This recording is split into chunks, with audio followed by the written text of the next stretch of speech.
And you're still watching Newsday, and for our developing story today, in spite of a subsisting court order, the officials of Efcc are right now at the Abuja residence of the former governor of Kogi State, Yahaya Bello. Arise correspondent Ferdinand Duraha joins us now live from the scene. Ferdinand, thank you for joining us once again. Can you give us any updates since the last time we spoke? Well, I'm trying to look for the best expression, but we could still want to say as we were since the last time that we spoke. Well, concerning the operatives of the EFCC trying to execute an arrest, and then also the security operatives of the former governor Yahaya Bello somewhat resisting that arrest, saying there's a subsisting court injunction stopping anybody from indeed harassing or arresting the governor.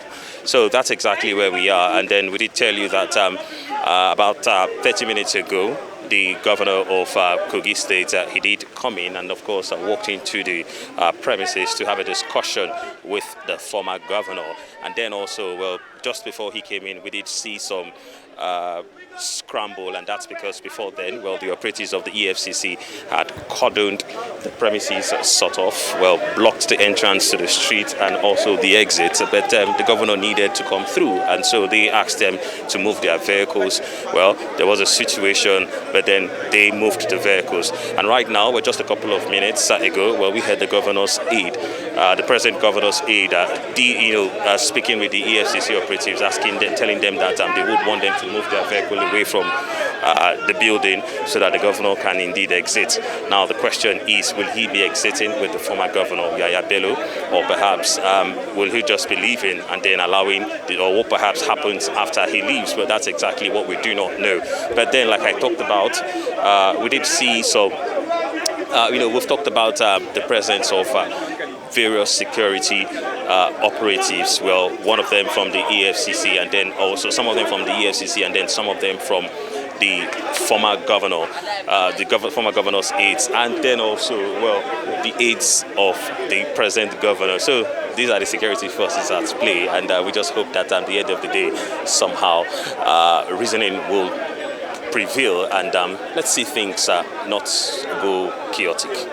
All right, Ferdinand, in hindsight, what would be the likely procedure if the EFCC wants to effect an arrest of this nature? It's quite chaotic what we're looking at right now. So do you have an inkling of what it'll take, maybe an arrest warrant, as it were?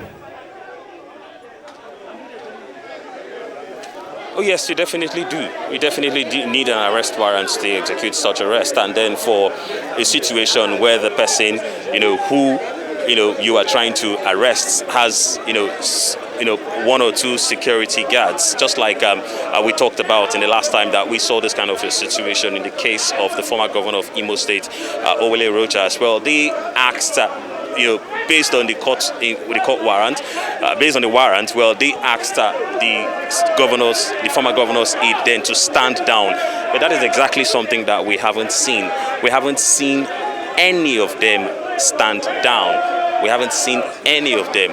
Well, not the former governor Yahaya Bello's aides, not the EFCC, and definitely for the sitting governor, we do not expect his own, security details to stand down. Well, in terms of a court warrant, well, we have also made efforts to reach out to the EFCC, speak to them, but sadly, the operatives here have told us that they are just operational staff, and they are here for an operation. They are definitely not speaking to the media, and I think that's exactly where the lacuna is.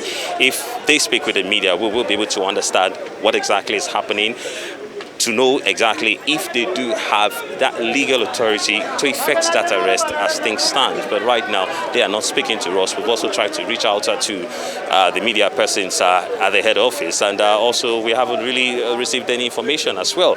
So for now, all we see are people going around with the kind of weapons that we see brandishing, high caliber weapons. So on the Nigerian streets.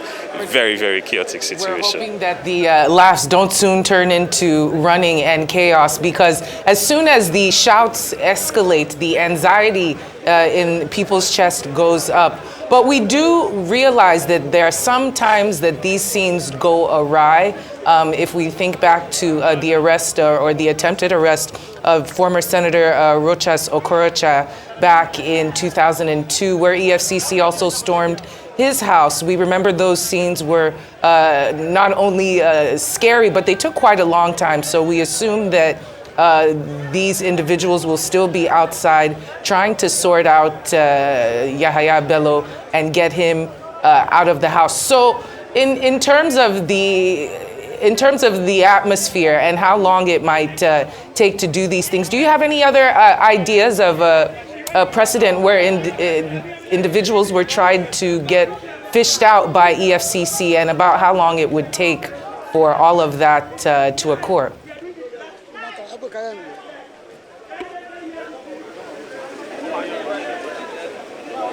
All right, Ferdinand, I was talking about how long you think this whole situation would take.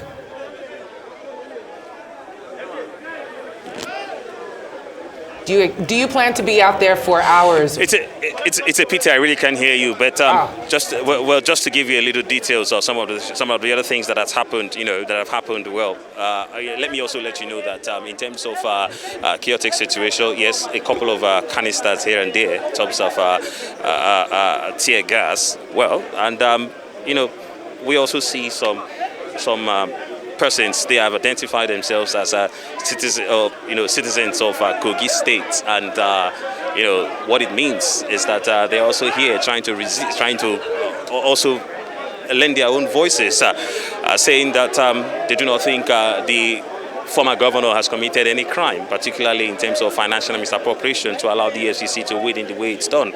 But that's some of the other details that perhaps we've also witnessed here. Sadly, I lost audio and can't really hear you. Well, hopefully you will be staying on that story. Ferdinand Durora reporting live there in Abuja at the residence of the former governor of Kogi State, Yahaya Bello. A siege being initiated there by elements of the EFCC.